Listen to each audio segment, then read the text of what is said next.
Sometimes you don't want to play a video game that's a 50-hour time sink and requires a huge amount of dedication. Sometimes you just want to sit back, relax, and chill with an experience that's easier to think about. If that's what you're in the mood for, Castle of Illusion has got you covered. And for all the video games Mickey Mouse has been a part of, you'd expect at least one of them to be worth caring about. So how much should you care about this one? Let's discuss. This game has an incredibly simple story, and that probably isn't a surprise to many of you. It's a nice sunny day in some irrelevant place, and Mickey Mouse is enjoying a picnic with his dearest Minnie. But that all changes when the evil witch Mizrabel snatches up Minnie. Mizrabel wants to use her evil magic to steal Minnie's youth and beauty for herself. And Mickey said hell no to that, so he gets his ass up and gives chase. Mickey follows the evil witch to the Castle of Illusion, Mizrabel's crazy castle. He learns from an old man that the only way to beat Mizrabel is to go inside the castle and find the 7 rainbow gems. Yeah, pretty fucking original, isn't it? I can overlook this somewhat considering this is a 1990 game that was remade in 2013. Still though, lazy storytelling is lazy. Mickey fights his way through the castle, defeats Mizrabel's Masters of Illusion, and gets all 7 gems. He then climbs the final tower to save Minnie, who is still herself at this point and hasn't had her beauty taken by Mizrabel yet. Seriously, what the fuck was Mizrabel doing while Mickey was fighting his way through the castle, staring into a mirror hoping her ugliness would go away? Anyway, Mickey defeats Mizrabel and saves Minnie, but the castle begins to crumble afterward. I'm not exactly sure why, maybe it was because of Mizrabel losing her power, I don't really know.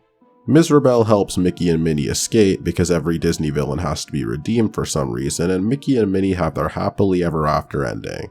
And yeah, that's pretty much it. There's no reason to go in any more detail because nothing else really happens here. The simple story doesn't do much to elevate the game, but it doesn't drag it down either. Overall, the story's good for the scale of the game it's in, so you won't hear too much complaining about it from me.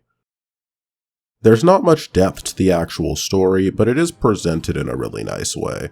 The story is shown through a sequence of 2D images, which makes sense given how well Disney characters emote in an art style like this, and the fact I can't imagine this game had a particularly large budget. The cutscenes are narrated by a disembodied voice who walks you through the events. I will say, I found the narration to be really annoying when I started playing, but by the time I reached the end of the game, it grew on me quite a bit. Some of it is pretty vanilla commentary or stating things that are painfully fucking obvious. The evil witch Mizrabel had kidnapped Minnie. But the narrator does have his fair share of funny and witty moments too. Suddenly, Mickey was not alone. Mickey was in a realm of dangerous delights and scrumptious scares. All around was a sea of ice-cold milkshake, but not the sort one wanted to dive into. I do wish the game fully committed to the narrator's role though. Sometimes the characters talk in the middle of cutscenes where the narrator also talks, and it can feel like the characters are talking over the narrator and vice versa. It's not a common issue, but it does happen a few times, so I thought I'd mention it. And it is kinda funny seeing a still shot of Mickey saying something passionate while his mouth isn't moving at all. Oh no! How can I save her? What do I do? Graphically, the game is pretty damn good. The environments are really detailed and unique from one another, so it keeps things feeling more fresh and less repetitive. Mickey looks quite spiffy in this adventure, and I love how he just stands around all the time with that derpy look on his face. The game's art style has that classic Disney charm, which makes it really easy to digest and get used to. It's not really taking itself seriously, which definitely works in the game's favor. The music and sound effects are pretty high quality too. Each area has a track designed to get you in the mood to see what you're about to see, and it appropriately ramps up when the shit goes down. The sound effects do the same, though I will admit the one I remember most was Mickey yelling out in pain whenever I took damage. The presentation gives off a good vibe that makes you want to continue to see what else the game has to offer, and it just generally makes the game a bit more memorable. Mickey's on a mission to save his dearest Minnie, and to do it he's got to platform his way through each area in the Castle of Illusion. Each area you visit in the game follows one common theme, and while none of these areas are going to blow you away with innovation, they all have interesting things going for them. The game has 5 areas for you to explore, or 6 if you count the final boss area, with each area having an Act 1, Act 2, and a boss. A boss whose ass you will kick easily since every single boss in this game is a cakewalk, but more on that in a second.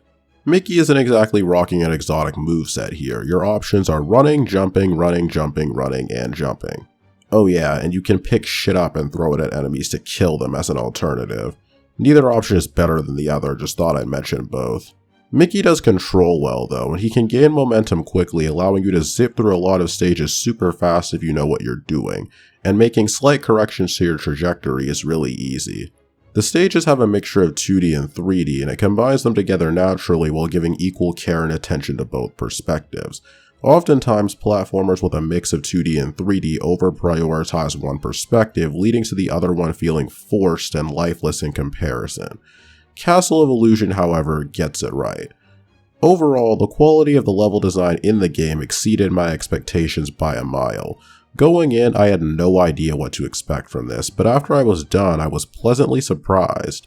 Pretty much every level in the game has some interesting challenge or gimmick that stimulates the brain and gets you to actually pay attention to what you're doing instead of just jumping into autopilot mode. Whether it's switches that flip the level geometry upside down, waterfalls that require timing to jump through that don't drown Mickey even though they totally should, books that move out in a rhythm and can shove you off screen so fast you reload before the game over animation even plays, the level design is really fun and it keeps your attention all the way throughout. None of these challenges are excessively hard, mind you, but they're hard enough to keep you interested. The game also features collectibles that unlock new costumes for Mickey to wear if you collect them all. I didn't because I'm lazy and have no passion, but hey, it's there if you want to go for it. As usual for this type of game, Mickey has invincibility frames to protect you from getting comboed to death, but there are times where they decide to go on vacation, leading to you taking 2 to 3 hits in the blink of an eye. It doesn't happen that often though, and the game's checkpoint system is so generous it's basically just a blip on the radar. None of the stages drag out for longer than they need to, most of them last just 2 to 4 minutes, so as cliched as these locales are, if you dislike any particular one, you won't have to put up with it for very long. Oh right, it's time to talk about those bosses before we wrap this up. What, did you think I forgot? Well, there's nothing inherently wrong with these bosses, and I actually love the rhyming dialogue in Mizrabel's boss fight because there was actual effort put into her lines and voice acting. Curve in, curl out, then wind about, possess this space, and now give chase! I just wish there was a little more creativity put into how you actually fight the bosses. There's no enemy in this game you can't defeat by jumping on its head. Even the final boss can be defeated this way. This might be somewhat nitpicky, but the boss design just feels so basic, especially because some of the bosses basically beat themselves. I don't want to harp on this point too much, but it is one thing about the game that slightly bothered me. But the whole package for what it is more than satisfactory. Castle of Illusion is good at being what it is, but what it isn't very much. It's a simple platformer that's beatable in under 2 hours, and while it offers a fun experience, it doesn't offer much in terms of repeatability. Once you finish the adventure, you likely won't be coming back anytime soon. With these things in mind, Castle of Illusion gets a 7 out of 10. This game is good if you want a little something to occupy your time during a not so busy weekend, but it's probably nothing you haven't seen before. Hey everyone, thanks for watching me almost but not quite call Castle of Illusion a great game. If you liked the vid, it'd be really cool of you to give it a like, touch your toe, subscribe, make a sandwich, and leave a comment all in that order. Thanks again for watching, see you next time.